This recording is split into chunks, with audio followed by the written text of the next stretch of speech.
District Kishtwar की leadership खामोश है। एमएलए साहिबा शगुन परिहार जी खामोश, सुनील शर्मा एलओपी एक बहुत बड़ा नाम है, वो आसाम की बात करते हैं, वो पूरे हिंदुस्तान की बात कर रहे हैं, लेकिन पलमाड़ में इन डंपर्स इस रोड की बात क्यों नहीं कर रहे हैं? सजाद साहब जो अभी एमपी हैं, राज्यसभा मेंबर, वो क्यों खामोश हैं? आज हम सवाल करेंगे जो डिस्ट्रिक्ट किश्तवाड़ की जो लीडरशिप है वो खामोश क्यों है और इस खामोशी का राज क्या है। अभी तक 5 प्रोजेक्ट बन चुके हैं, लेकिन डलहस्ती का जो फर्स्ट स्टेज का जो प्रोजेक्ट है, जो यहाँ की हालत है वो कहीं और आपको देखने को नहीं मिलेगी। खुदा ना खास्ता कोई ऐसी मेडिकल इमरजेंसी पड़ जाएगी, क्या लगता है जब एक डंपर्स की लाइन होगी, एक कतार होगी, उसमें कौन किसको जगह देगा? खुदा ना खास्ता कोई फायर सर्विस हमें पलमाड़ या पति महला लाने की जरूरत पड़ेगी। क्या आपको लग रहा है, मैं आप लोगों से जानना चाहता हूं, क्या लग रहा है कि वो वहां तक पहुंच सकता है? कभी नहीं पहुंच सकता है। एमएलए साहिबा की बात करेंगे, अगर उनसे बात करें वो बोलेंगे सरकार तो नेशनल कॉन्फ्रेंस की है, नेशनल कॉन्फ्रेंस को बोलेंगे, वो बोलेंगे हमें बीजेपी वाले कुछ करने ही नहीं देते हैं। जो राज्यसभा मेंबर है वो बोलेंगे हमारा चलता ही नहीं है।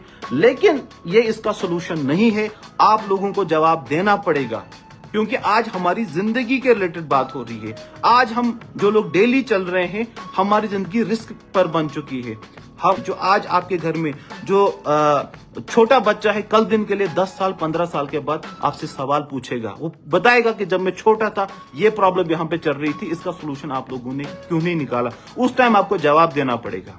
जो यहाँ की लीडरशिप है, जो अपने आप को सोशल एक्टिविस्ट बोलते हैं, पॉलिटिकल लीडर बोलते हैं, मैं फलानी प्रेसिडेंट, वो लेकिन इस जगह पे वो चुप क्यों है, क्यों खामोश है? अगर आप आम बंदे को पूछोगे, आप उसको बोलोगे जनाब ये यहाँ पे जो हालत हो रही है, इसका जनाब कैसे गोसनु ये गलत छू, तो आप बात क्यों नहीं कर रहे हो?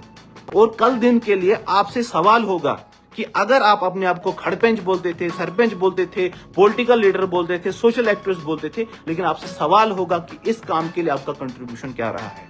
क्या आप चाहते हो कि खुदा ना खास्ता, अल्लाह ना करे, ऊपर वाला ना करे, कोई हादसा होगा, उस टाइम आप आओगे फलानी हाय हाय, फलानी पार्टी हाय हाय, फिर वो ड्रामा करोगे, आप मुर्दों के ऊपर सियासत करोगे? ये चीज गवारा नहीं है। और मैं बताना चाहता हूं, जितनी यहाँ की आवाम है, मैं आवाम को भी बोलना चाहता हूं, ये टाइम जागने का है। खासकर जो हमारे पलमाड़ का यूथ है, आपको फ्रंट पे आने की जरूरत है। अगर आप इनके भरोसे रहोगे ना, इनको मतलब है अपने डंगे के साथ, अपनी ठेकेदारी के साथ, इनको मतलब नहीं। अगर इनको ज्यादा कुछ बोलोगे, जनाब चालनी छन ना एमएलए सुनुक बांध कर सोचन काफी ना तो इनके पास कोई मैनिफेस्टो है, ये एक डर का काम करते हैं। जैसे हमारे घर में एक छोटा बच्चा होता है ना, वो सोता नहीं, हम उसको क्या बोलते हैं? बाबा श्वांग वड़ी गोग सु गोग खेई, वही घोगे की कहानी ये लोग हमें सुनाते हैं, क्योंकि इनके पास कोई मैनिफेस्टो नहीं, कोई बात नहीं है। असली सांठगांठ इनकी क्या चल रही है? और ये उस टाइम आपको इलेक्शन के टाइम में आपको बेवकूफ बनाने आते हैं। अब ये खतरा है, वो खतरा है। खतरा किसी चीज को नहीं, खतरा इनकी दुकानदारी को है। और ये जो लोग यहाँ पे जो सियासतदान बने हैं ना, ये सारे ठेकेदार हैं। और ठेकेदार का मतलब आप सभी लोगों को पता है, ठेकेदार का मतलब क्या है। और यूथ इन लोगों से सवाल करना शुरू कर देगा। और अगर किसी ने गलती से कमेंट कर ली, बात कर ली ना, ये शाम को रिश्तेदारों से फोन कराते हैं, जनाब वक्ती समझावा कि शुद्ध करें लगना। ये इमोशनल टॉर्चर करते हैं। और जो यहाँ की लीडरशिप है ना, और उन्हें डर है इस चीज का कि अगर फलानी गांव का लड़का फलानी बंदा बोलता है, अगर वो आगे निकल जाएगा ना, कल दिन के लिए हमारी दुकानदारी खत्म हो जाएगी।